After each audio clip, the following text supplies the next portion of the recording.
વધુ એક મહત્વના સમાચાર સામે નજર કરીશું। કેન્દ્રીય ગૃહમંત્રી અમિત શાહનું ખાસ ઇન્ટરવ્યુ અંગે વાત કરીએ, જેમાં તેઓ ઇન્ટરવ્યુ આપ્યું અને આ દરમિયાન રાહુલ ગાંધી પર અમિત શાહના શાબ્દિક પ્રહાર પણ જોવા મળ્યા છે। ये लोग अस्थिर सरकारें चाहते हैं। इसमें से किसी का भी पूरे देश की जनता पर, जनता का उन पर विश्वास नहीं, पूरे देश की जनता का विश्वास नहीं।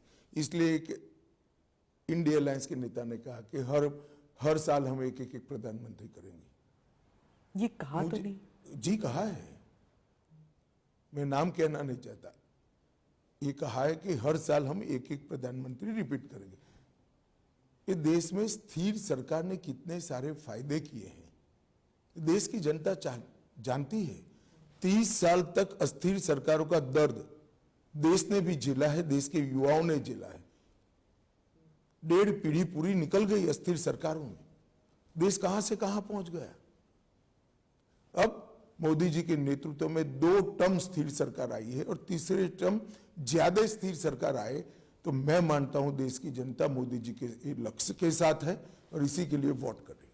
आप केजरीवाल जी को जो इंटरिम बेल मिला है, आप इस सुप्रीम कोर्ट के फैसले को कैसे देखते हैं? देखिए, सुप्रीम कोर्ट के फैसले पर मैं कोई टिप्पणी करना नहीं चाहता, परंतु सुप्रीम कोर्ट के फैसले को जिस तरह से आम आदमी पार्टी, कुछ मीडिया के ग्रुप्स और ज्यादातर जर्नलिस्ट इसको केजरीवाल की विजय मानकर चल रहे हैं, मैं थोड़ी इसकी स्पष्टता करना चाहता हूं।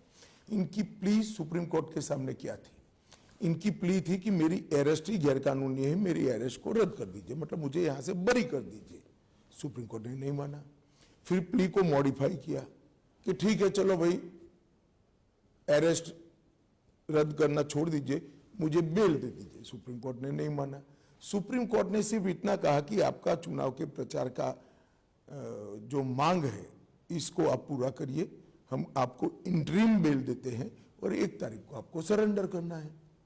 वहां तक न सरकार में कोई काम करना है, न ऑफिस जाना है। अब इसको ये बड़ा विजय और क्लीन चिट मान रहे। क्लीन चिट नहीं है, चार्जशीट पड़ा है अभी कोर्ट के सामने। अगर उनको इतना विश्वास था तो सेशन कोर्ट में कॉसिंग डालते कि मेरे खिलाफ चार्ज ही गलत है। तो वो तो अपने रोड शो वगैरह में कह रहे हैं कि आप मुझे वोट दे दीजिए, मुझे फिर जेल में कोई नहीं भेजेगा। देखिए, अब ये तो सुप्रीम कोर्ट के जज साहब जिन्होंने इनको इंटरिम बिल दिया है उनको सूचना है, इसके बड़ा इनका कंटेम और कोई हो नहीं सकता। क्या सुप्रीम कोर्ट देश का विजय पराजय के आधार पर गुनाह का निर्णय करेगा? मैं नहीं कह रहा है, केजरीवाल जी कह रहे हैं, मैं तो सुना भी नहीं, आपने कहा, मैंने अखबार में पढ़ा है। परंतु अगर ये उन्होंने कहा है तो देश की सुप्रीम कोर्ट के फंक्शनिंग पर उनका बहुत गलत टिप्पणी है। क्या उनके बाहर आने से और उनकी जो ये टीका टिप्पणी से इंडिया अलायंस को फायदा हुआ है आपके नजरिए से? देखिए, मैं ऐसा मानता हूं एक मतदाता के नाते कि जहां जहां वो जाएंगे शराब घोटाला याद आएगा। अब फायदा हो गया, नुकसान आप तय कर लीजिए। पंजाब में हाँ, प्रचार में जहां जहां जाएंगे शराब घोटाला ही लोगों को दिखाई देगा। कई लोगों को तो बड़ी बोतल दिखाई पड़ेगी। मैं उड़ीसा की तरफ मुड़ती हूँ। प्रधानमंत्री ने नवीन बाबू के खिलाफ एक बहुत ही स्ट्रॉन्ग स्टेटमेंट किया था और नवीन बाबू ने भी फिर एक वीडियो बनाया। पहले कभी ऐसे होता नहीं था उड़ीसा में प्रधानमंत्री जी और नवीन बाबू के बारे में, मतलब कोई एक दूसरे के खिलाफ ऐसे पर्सनल स्टेटमेंट्स करें। नहीं, देखिए, किसी भी नेता का स्टेटमेंट जो होता है वो हालिया स्थिति को देखकर किया जाता है। अभी की स्थिति को देखकर प्रधानमंत्री जी ने स्टेटमेंट किया और मैं भी मान रहा हूं कि वहां सरकार बदलने जा रही है। सेंटर के लिए एंड स्टेट, वहां पे दोनों इलेक्शंस चल रहे हैं। दोनों इलेक्शन है। राज्य सरकार इस बार भारतीय जनता पार्टी की बनेगी। कश्मीर में पीसफुल पोलिंग और बंगाल में हिंसा, ये हुआ है चौथे राउंड में। ने जो लोग 370 पर सवाल उठाते हैं, मैं आज उनको कहना चाहता हूं कि 14% वोटिंग से 40 पार कर गया, इससे बड़ी कोई सफलता 370 की नहीं हो सकती। सारे एक्सट्रीमिस्ट ग्रुप के नेता आज जाकर पोल करें। वोट किसको देना नहीं देना वो उनका अधिकार है, मगर कम से कम लोकतांत्रिक प्रक्रिया का वो हिस्सा बने। पहले चुनाव के बहिष्कार के नारे लगते थे, आज शांतिपूर्वक कहीं एक डंडा भी नहीं चला, एक भी रैगिंग नहीं हुई और धैर्यपूर्वक किसी भी दल का कोई फरियाद नहीं है, धैर्यपूर्वक पोलिंग हुई। ये बताता है कि बदलाव हुआ है। और मैं बताता हूं, पहली बार 40% से ज्यादा विस्थापित कश्मीरी पंडितों ने वोट डाले हैं। अब तक ये आंकड़ा 3% से ऊपर कभी नहीं गया। पहली बार 40% कश्मीरी पंडित और विस्थापित जो थे उन्होंने वोट डाले। ये बताता है कि एक आत्मविश्वास आया है जनता के अंदर कि नहीं, अब हम डेमोक्रेसी के साथ जा सकते हैं। जब आप परिवारवादी पार्टी के बारे में कह रहे थे, अब एनसी और पीडीपी जो है, इनके नेता तो आएंगे ही, जीत कर आएंगे। आपने कहा था कि कश्मीर में ये लोग नहीं आएंगे। मुझे लगता है परिवर्तन होगा। देखिए, ये पूरे इंडिया अलायंस का कैरेक्टर एक प्रकार से कहीं ना कहीं मिला जुला है, इसीलिए इनका एक जमघट बना है। सारी पार्टियां परिवारवादी हैं, सारी पार्टियां कहती है हम 370 वापस लाएंगे, सारी पार्टियां कहती है कि हम ट्रिपल तलाक चाहते हैं, सारी पार्टियां कहती है कि हम यूसीसी का विरोध करेंगे, सारी पार्टियां सीए का विरोध करती, और सारी पार्टियां भ्रष्टाचार में आकंठ डूबी हुई हैं। तो इंडिया अलायंस का एक कल्चर कॉमन है। ये सारी चीजें ब्रैकेट के बाहर और ब्रैकेट में सारी पार्टियां हैं। अब देश की जनता ने तय करना है कि 12 लाख करोड़ के घपले घोटाले भ्रष्टाचार करने वाली इंडिया अलायंस चाहिए, या जिस पर अभी तक 25 पैसे का भी आरोप नहीं है, 23 साल मुख्यमंत्री प्रधानमंत्री रहते हुए भी ऐसे नरेंद्र मोदी चाहिए। और देश की जनता ने तय करना है। अमित भाई, विदेशी मीडिया जो है वो भी जो राहुल गांधी कहते हैं वही बात उठाती है कि आप 400 का नंबर चाहते हैं, आप डेमोक्रेसी को थ्रॉटल कर रहे हैं। एक मुहिम जैसा विदेशी मीडिया लेके आई है। और ममता बनर्जी ने जो कहा है, आप क्या मानती हैं कि विदेशी मीडिया के अभिप्रायों पर इस देश के मतदाता ने वोट करना चाहिए?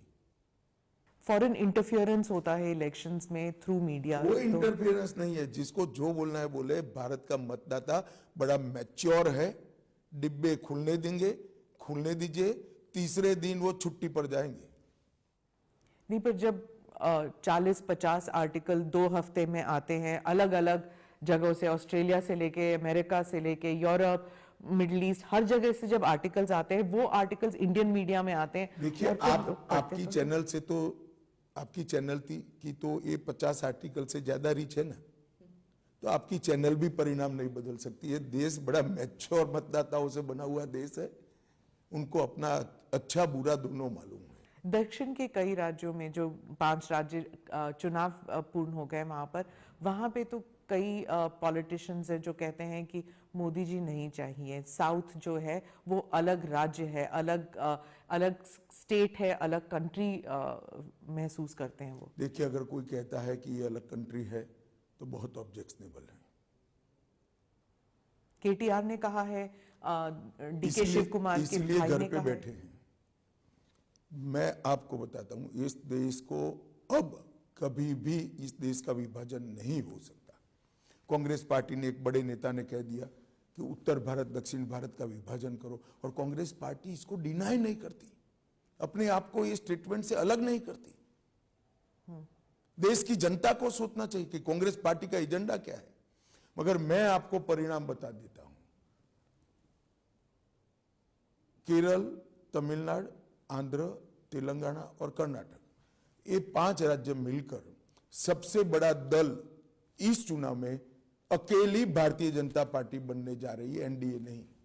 आप इसको दुष्प्रचार कह दीजिए, मिस इन्फॉर्मेशन, डिसइंफॉर्मेशन, या फिर सिलेक्टिव इंफॉर्मेशन, ये बिल्कुल गांव तक फैल गया है व्हाट्सएप के जरिए कि रिजर्वेशंस हट जाएंगे, मुस्लिम रिजर्वेशंस आ जाएंगे।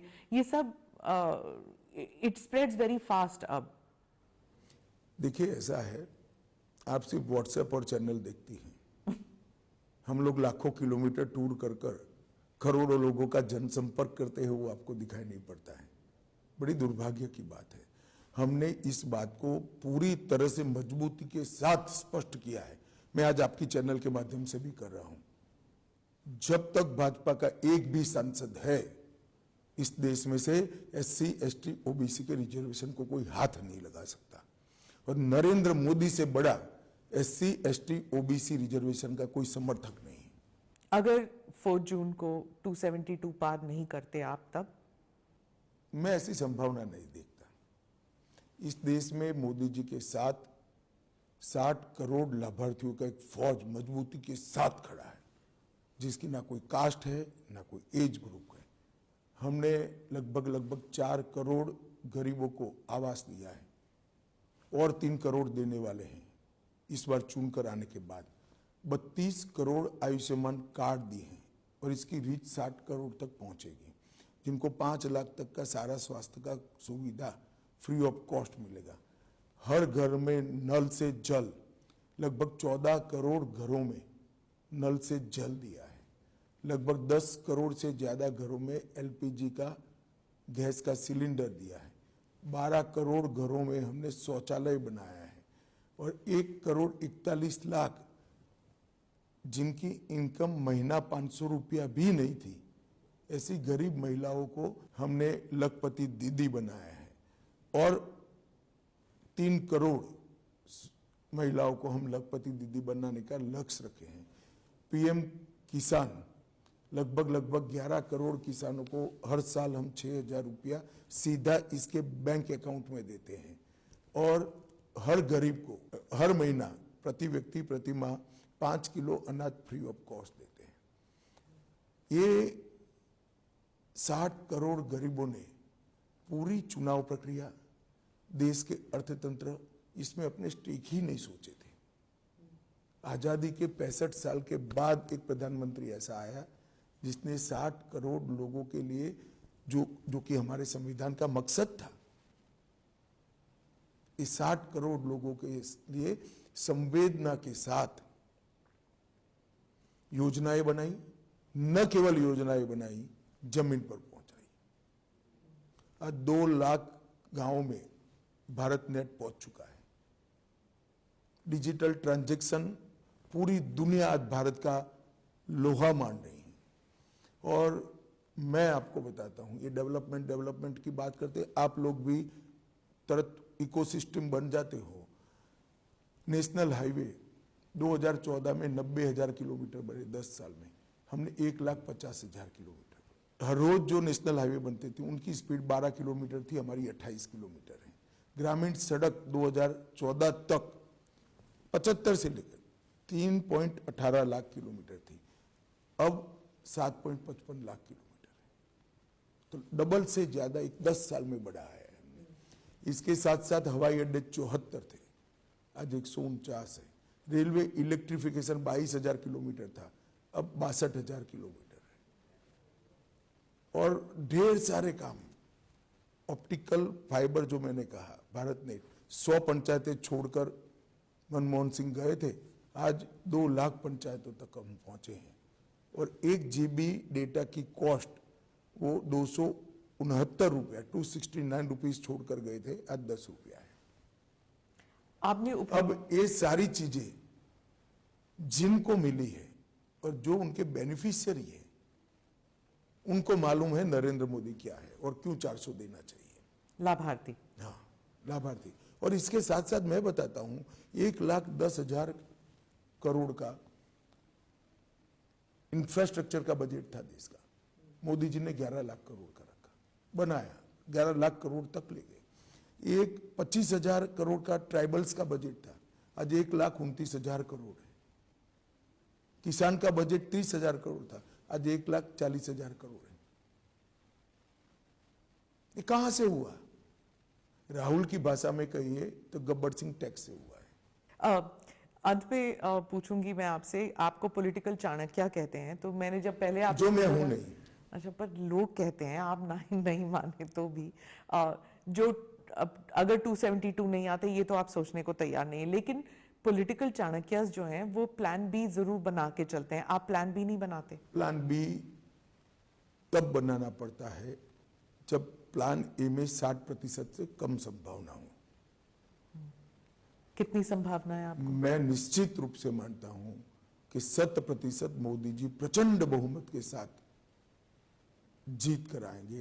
पूरा देश चाहता है, इस देश सुरक्षित हो, ये देश समृद्ध हो, इस देश का दुनिया में सम्मान बढ़े, ये देश आत्मनिर्भर हो, ये देश विकसित भारत बने और हर भारतीय चाहे गरीब से गरीब हो, चाहे कितना भी धनवान हो, ये सभी मानते हैं कि 10 साल में दुनिया में देश का सम्मान बढ़ा।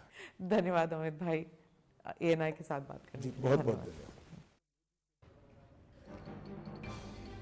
તો અમિત શાહનું નિવેદન જે પ્રમાણે વાત કરીએ કે સ્પેશિયલ ઇન્ટરવ્યુ આપ્યું હતું જેમાં રાહુલ ગાંધીને કોઈ ગંભીરતાથી નથી લેતું તેવું પણ નિવેદન આપ્યું, શાબ્દિક પ્રહાર કરતા જોવા મળ્યા હતા। મજબૂત દેશ માટે 400 સીટો જોઈએ છે તો 400 પાર કરીશું તેવું પણ કહ્યું।